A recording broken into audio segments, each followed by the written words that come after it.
Hey guys, welcome to today's video where I am extremely excited and very fortunate to be bringing you a review of the new Viltrox 24mm f1.8 full frame lens. I want to start by saying a huge thank you to Viltrox for sending me a essentially pre-release of the lens because it's not actually available yet. But as always, this is an unbiased, honest review based off my experiences having used the lens. Now, in terms of being able to use the lens, unfortunately, the UK is still in an ongoing lockdown, and who knows when it will end. So I've not been able to really take this lens anywhere exciting to try it out. Now, that's not hindered my ability to test the lens. It just means that all the tests have had to be done at home and around the house. So it just means the sample photos throughout this video aren't going to be the most exciting. Once this lockdown's finished, whenever that may be, then, I'm really looking forward to being able to go out and about with this lens, and I'll probably do another video in the future at some point. Now, before we kick this off, something's missing. I've got the lens, lights are all set up, RGBs are in place. What the hell am I forgetting? Of course. Thank God for that. There would have been a riot amongst some of my subscribers. Now, the first point I want to address is price and availability for this lens, because someone did specifically ask me about that. Simple answer is, I don't know. At the time of recording this, the lens is not publicly listed on Viltrox's website. I emailed Viltrox to ask them about price and availability, and they've said the lens will be available just after Chinese New Year, which is around the middle of February, but the price as of yet is unconfirmed. Now, I'm going to stick my neck out here and make a prediction that it's going to be somewhere around about $400. I'm basing that purely on the fact that their 85mm f1.8 is $400. So I imagine this is going to be somewhere around that sort of price point. And if this is a $400 lens, I have to say it looks pretty impressive for one. The build, the finish of it feels very premium. It's an all-metal finish, but it doesn't weigh too much either. It weighs around 340 grams. And the size and weight pairs beautifully with Sony's full-frame cameras. This is the A7 III, and it feels like a match made in heaven. At the front, you've got a plastic lens hood which clicks very securely into place. That is surrounding a dainty 55mm front filter thread, so filters for this lens aren't going to be a problem. Although all of my filters are bigger than 55mm, they're all 67 or larger, which means I need a step-down ring. Step-up ring? Can never remember which way around. There you go.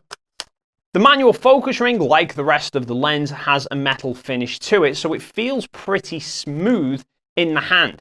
Thankfully, there's a series of grooves to help try and give you a little bit of grip, but I personally think I would have preferred a more rubberized finish just to give you a slightly sturdier grip. The good news, however, is that the focus ring is quite substantial. It takes up about half the length of the barrel. So even with your eye up to the camera, it's very easy to naturally just find exactly where the focus ring is. And the manual focus system is very responsive, which is probably good news for both stills and video shooters. Towards the back of the lens, there is an aperture ring, which runs from f1.8 round to f16, which is this lens's natural aperture range. It then has an A mode beyond the f16, which I'm assuming means auto, that lets you control the aperture electronically through the camera. Now, this is a very similar implementation to Viltrox's 23mm f1.4 APS-C lens that I'm currently shooting on, that I reviewed several weeks ago. Now, I had a criticism about that it was very easy to accidentally knock the lens out of auto and down to f16. Thankfully, the implementation on this is much improved, so there's a much more solid click when transiting from auto to f16. So you're less likely to knock it out of auto, and if you do, you're more likely to notice that you've done it. On the back of the lens, it becomes apparent, however, that there isn't much in the way of weather sealing to this lens. There might be some light gaskets on the inside, but there's certainly no rubber gasket on the back of the lens. So if you're looking for a lens to be using in very harsh outdoor conditions, this might not be the best option for you. However, on the back of the mount, you will also notice there is a USB Type-C port. and this allows you to connect the lens to your computer and update the firmware. So the fit and finish of this lens is pretty much in line with Viltrox's other lenses, and if this is around the $400 mark, it's a much better built lens than the price point would suggest. Unfortunately, the disappointment will be the weather sealing, but you can't have everything. Now, in terms of the performance of the lens, firstly, the autofocus. This lens does have autofocus. There is an STM motor inside, which is near enough silent. Shooting video on the camera's internal microphones, there is a hint of a noise that only really becomes noticeable if you're really ramping up the volume. The only time you'll ever really hear this autofocus motor is if you've literally got it right up to your ear.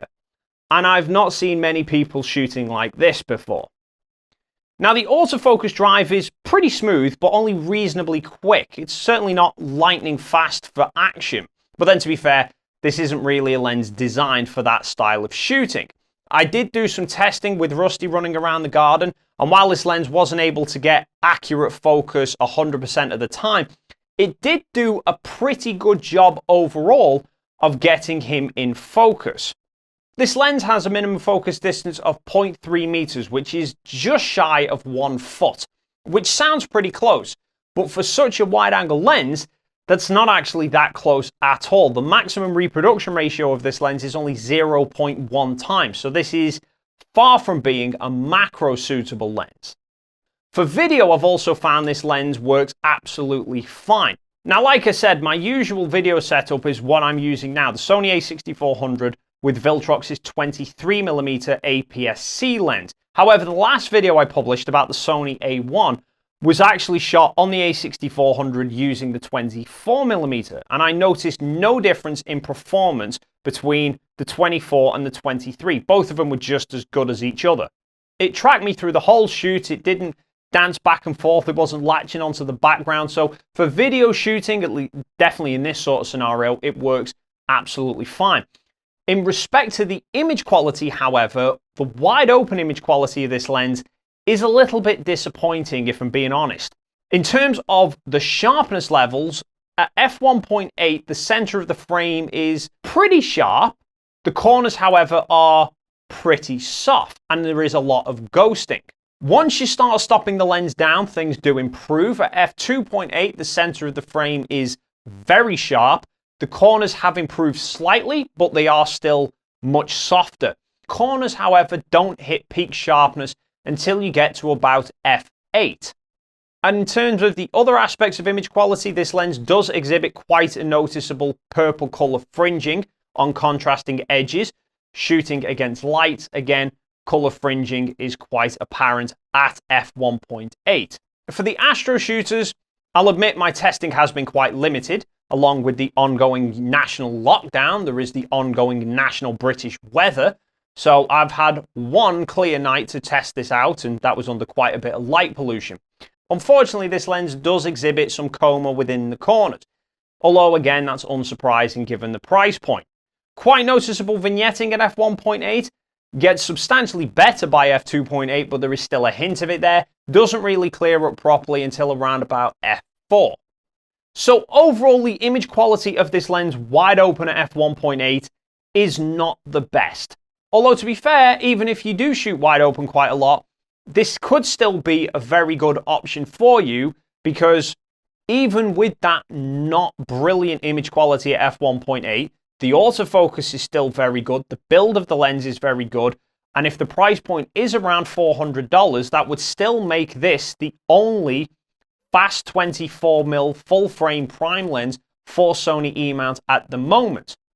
And if you're an APS-C shooter, personally, I wouldn't recommend this lens at all. I would actually recommend Viltrox's 23mm. It's an APS-C specific lens, but it's smaller, lighter, cheaper than this. But that's going to wrap things up for now. Like I said at the start, once these lockdown restrictions are lifted and I can actually get out and about and use this lens outside of my house, then I will probably do an update video as and when. But until then, once this lens is released, I will leave a link to it in the video description down below.